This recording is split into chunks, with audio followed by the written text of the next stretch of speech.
The IBF has ordered Canelo Alvarez to fight number one mandatory challenger Sergey Derevyanchenko. But why? Please like and subscribe. Help us hit 10,000 subscribers. Please share. Leave us a comment. Welcome, welcome, welcome. Welcome to another episode of The Hot Stove. The biggest name in the sport, the biggest draw in the sport, Canelo Alvarez, gets a mandatory called by the IBF in way of Sergey Derevyanchenko. Why in the world is the IBF doing this? Let's get into that. Canelo just won his strap that IBF strap less than 2 weeks ago. Derevyanchenko just fought for the IBF strap and lost convincingly to the man who just lost to Canelo, Danny Jacobs, that is.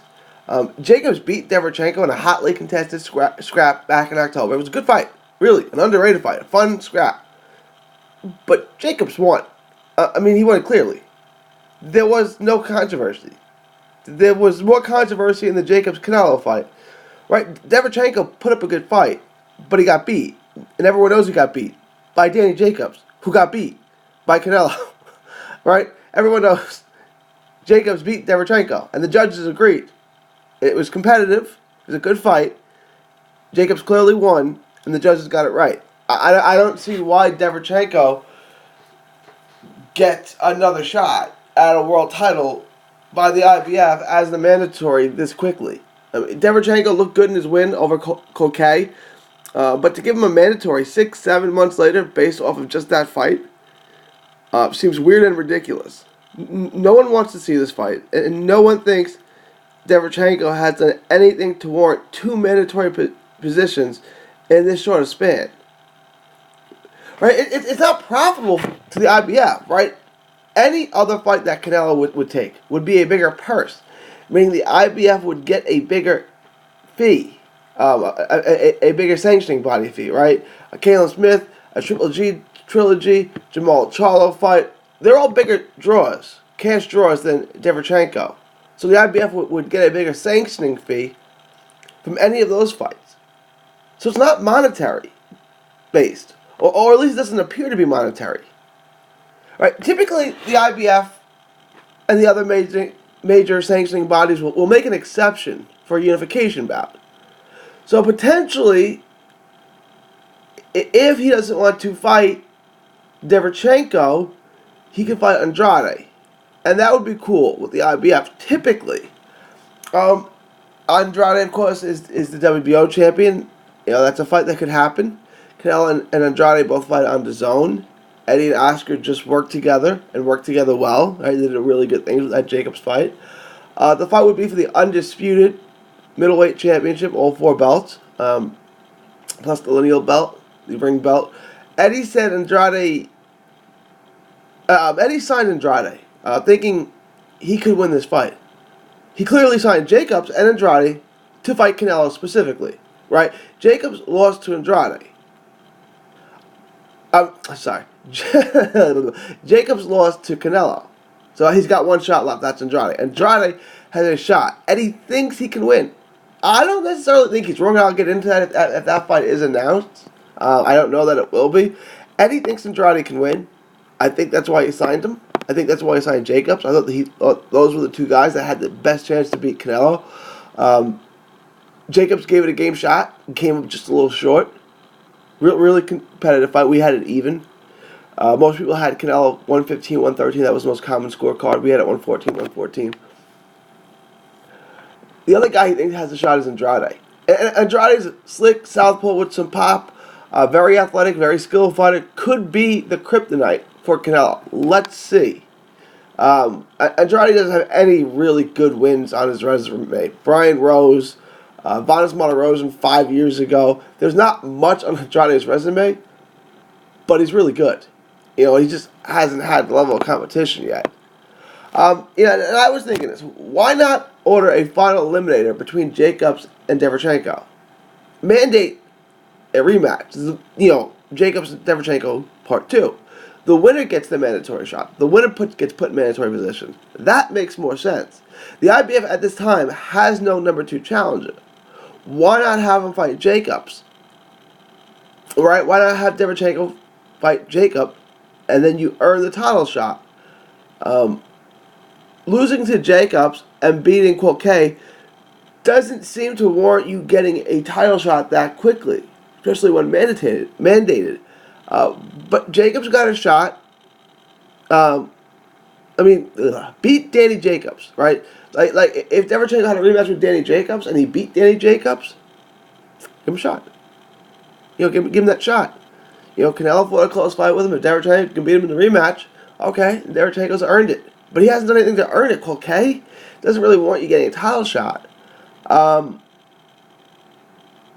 if Danny Jacobs comes back and beats Derevyanchenko, okay. Derevyanchenko was highly ranked by the IBF. Jacobs came in and beat him. Jacobs had a very close fight with Canelo. So a lot of people think, us included, if Jacobs would have started earlier, if he would have started out of that southpaw stance and he would have threw that look at Canelo, he could have won the fight. And again, we had it a draw. Most people, the most common score I saw was 115-113 Canelo. So it was a really good fight. Look, in the past, I've been a big fan of the IBF. I've written articles big upping the IBF. I think compared to the other organizations, at least since their legal issues ended about 20 years ago, or whatever it's been, they've done a good job compared to the other major sanctioning bodies, right? Compared to the WBC, WBA, WBO, I think the IBF's done a really good job. Their rankings, a lot of times, make sense. They call for mandatories. They call their mandatories like they're doing now. They strip fighters for not fighting mandatories. They run their organization the way a sanctioning body should be ran. If I were fighting, if I was a professional fighter, I would work myself up the IBF rankings, as opposed to any other organization, right? Like if I work myself up the WBC rankings, a la Jamal Charlo in the middleweight division, a la Dominic Brazil in the heavyweight division, I could wait years and years before I get a mandatory shot. Literally years. The IBF doesn't do that. The IBF does it right. You become the mandatory challenger. The IBF says you're going to fight that challenger, or that we're going to take your title. People, I don't understand why Ocampo was ranked at all, specifically made the mandatory, but he was. The IBF saw something in him. I don't know what it was, but the IBF saw it, and they mandated Spence to fight him. Spence had to fight him or he lost his belt. Spence had to fight Kell Brook. Kell Brook had to fight Spence. Kell Brook didn't want to fight Spence. He had to. They make you do it. They stripped Triple G, one of their biggest earners. That 3% off Triple G is way more than 3% off most people. Triple G didn't want to fight. And didn't want to defend his IBF after he fought Vanes Martirosyan. Didn't want to fight Derevyanchenko. Took the belt from him. Gave Derevyanchenko a chance to fight for that title against Danny Jacobs, and he lost. So it's like if I was a fighter, I would pay the fees. I would fight. I would try to build my way up the IBF rankings as opposed to the other organizations. But this fight just doesn't make a whole lot of sense. Derevyanchenko versus Canelo. No one wants to fight, right? Derevyanchenko hasn't done anything to warrant another title shot. He just had a shot and lost convincingly. It's not a profitable fight compared to the others that the IBF would sanction, right? Like, they would sanction the Charlo fight, even though it's a WBC mandatory. They would sanction a Triple G trilogy. They would sanction these fights. It just doesn't make a ton of sense, in my opinion. Unless they think the Canelo Smith fight is definitely going to happen. And that fight would be for and only for Smith's WBA super middleweight strap, which means that Canelo would not be defending his middleweight belts, which would include the IBF strap, which means that the IBF couldn't get their 3% sanctioning fee. That's a distinct possibility, right? The IBF is looking at it. Canelo's got this huge contract. We want to cash in on every fight possible on Canelo's contract.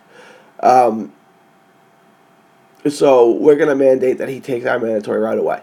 So that, he doesn't go up to super middleweight, win that title, and decide he wants to stay there, and he doesn't have the IBF belt there. He'd have to fight Caleb Plant if he wanted to do that. If he wanted to become the IBF super middleweight fight. Caleb Plant's obviously on a different promotional platform with PPC, and Canelo probably couldn't beat Caleb Plant, or at least that would be hell for him to win that fight. So IBF probably doesn't want Canelo to go to 168. They probably want him to stay at 160, which is why they're mandating this fight. It's the only thing I can think of, because I really don't see how this makes sense.